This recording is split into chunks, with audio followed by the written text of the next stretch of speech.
शादीशुदा लोगों को एक बड़ी सीख देने वाली कहानी। पति पत्नी की कहानी। पत्नी ने न जाने क्या किया था कि पति ने उसे एक के बाद एक कई थप्पड़ जड़ दिए। हमेशा हर सिचुएशन को शांति से हैंडल करने वाली पत्नी भी इस बार इतनी अशांत हो उठी थी कि उसने अपनी चप्पल ही निकालकर पति की ओर फेंक दी। चप्पल पति के बालों को छूते हुए निकल गई।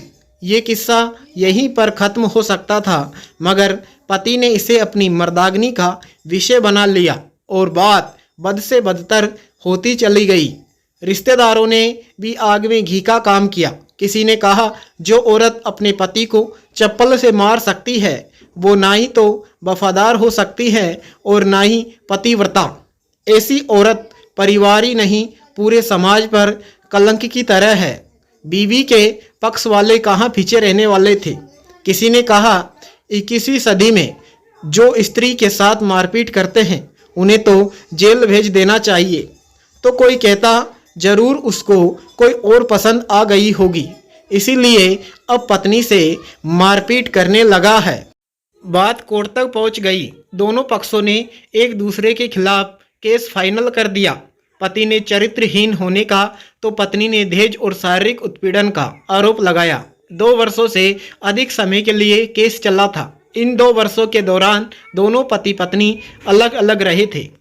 इन 2 वर्षों के दौरान दोनों पक्षों के समर्थकों की संख्या कम हो गई थी। पहले जहां दोनों पक्षों में समर्थकों का समूह होता था, अब गिने चुने लोग रह गए थे। पति और पत्नी दोनों की आर्थिक स्थिति भी इस समय के दौरान नीचे गिर चुकी थी, जिन्हें वो अपना शुभचिंतक समझ रहे थे। पैसों की बात आते ही उन्होंने भी अपना पलड़ा झाड़ लिया था। अगर कोई देने को राजी भी हुआ तो मोटे ब्याज की शर्त पर। आखिरकार वही हुआ जो सब चाहते थे, डाइवोर्स। हर कोई खुश था, दोनों पक्षों के रिश्तेदार, उनके माता पिता और दोनों के वकील। लेकिन 5 साल की सुखद शादी और एक सुंदर बेटी होने के बाद मिले इस डाइवोर्स से पत्नी की मुख थी और पति शांत। शायद ये एक इत्तेफाक ही था कि इस खुशी को मनाने के लिए दोनों पक्ष के लोग एक ही चाय की टपरी पर बैठे, आमने सामने। इत्तेफाक इसलिए क्योंकि ज़्यादातर लोग जो एक दूसरे के विरोधी पक्ष को सपोर्ट कर रहे थे वे एक दूसरे को अच्छे से जानते भी नहीं थे। पति पत्नी भी इन सभी से दूर एक दूसरे के सामने मेज पर बैठे। पत्नी ने पति से कहा, अब तो खुश हो गए ना, तुम्हारे मन की जो हुई है मुबारक हो। तुम भी तो आज जीत गई हो। मुझसे तलाक दो तुम्हें भी मिल गया है। Congratulation to you to.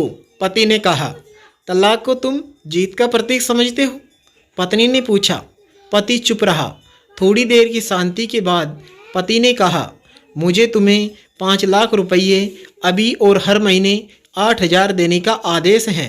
अभी मेरे पास पैसे नहीं है, इसलिए हमारा मतलब मेरा जो सिटी में फ्लैट है उसे तुम्हारे नाम कर देता हूँ। पत्नी बोली, लेकिन उस फ्लैट की कीमत तो 18 लाख की है। हाँ, लेकिन हमारी बेटी तुम्हारे साथ है और आगे जाके उसके खर्चे भी बढ़ेंगे, तुम्हें थोड़ी आसानी होगी। पति ने कहा, नहीं नहीं, मुझे सिर्फ 5 लाख ही देना और तुम हर महीने 8,000 तो देने ही वाले हो। मैं मैनेज कर लूँगी। अगर 5 लाख नहीं है तब भी कोई बात नहीं, पत्नी बोली। दोनों फिर से शांत हो गए। पति सोचने लगा, कितनी भोली और समझदार है ये औरत जो कुछ समय पहले तक मेरी पत्नी थी और अब अनजान। ये वही है जो कम से कम खर्चे में घर चलाती और पैसे बचाकर मेरे जन्मदिन और बर्थडे पर हमेशा मेरे लिए नए कपड़े खरीद लाती। कभी बीमारी भी हो जाती तो पैसे बचाने के लिए मुझे मालूम न होने देती और घरेलू नुस्खों से अपना इलाज कर लेती। मगर घर में कोई और बीमार होता तो तुरंत डॉक्टर के पास लेकर जाती। मेरी ही मति मारी गई थी। मैं ही अपनी झूठी मर्दागनी के चक्कर में इतनी बड़ी गलती कर बैठा। पत्नी के दिमाग में भी उथल पुथल चल रही थी। अभी भी वैसा का वैसा ही है। पहले भी खुद से ज़्यादा हमारे बारे में सोचता था और अब भी वही कर रहा है। ये वही आदमी है जो मुझे एक्सीडेंट से बचाने के लिए खुद मोटरसाइकिल के आगे कूद पड़ा था और अपनी उंगली तुड़वा बैठा। पता नहीं कौन सी मनहूस घड़ी में मैं झगड़ा कर बैठी। पति ने मौन तोड़ते हुए पूछा, अब तुम्हारे कमर का दर्द कैसा है? ज़्यादा तकलीफ तो नहीं होती? पत्नी हल्का सा मुस्कुराई और बोली, अभी भी होता है। अब तो पेट में भी क्रैम्बर्स उठते हैं। वो तो होगा ही, तुम योगा या कसरत भी तो नहीं करती हो। अब किसी गायनेकोलॉजिस्ट को ज़रूर दिखा देना। पति ने कहा, तुम बताओ तुम्हारा अस्थमा कैसा है अब? क्या अब भी दौरे पड़ते हैं? पत्नी ने पूछा। हाँ पड़ते हैं, पहले से ज़्यादा, क्योंकि अक्सर इनहेलर भूल जाया करता हूँ याद दिलाने के लिए तुम जो नहीं हो। अब पति बोला। पत्नी के आंखों में आंसू आ गए। वो बोली, तुम्हें मेरे चरित्र पर सवाल नहीं उठाने चाहिए थे, तो ये परिस्थिति आती ही नहीं।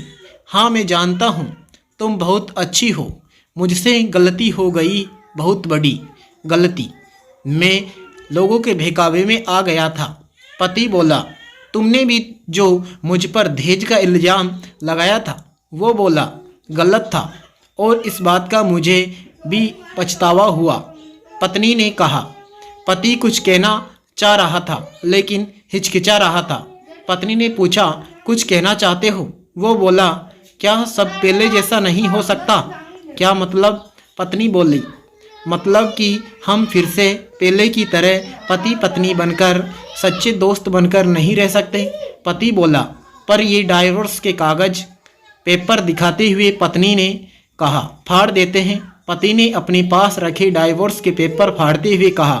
पत्नी ने भी अपने पास रखे पेपर फाड़ दिए। सभी हैरान थे, वकील, रिश्तेदार और माँ बाप।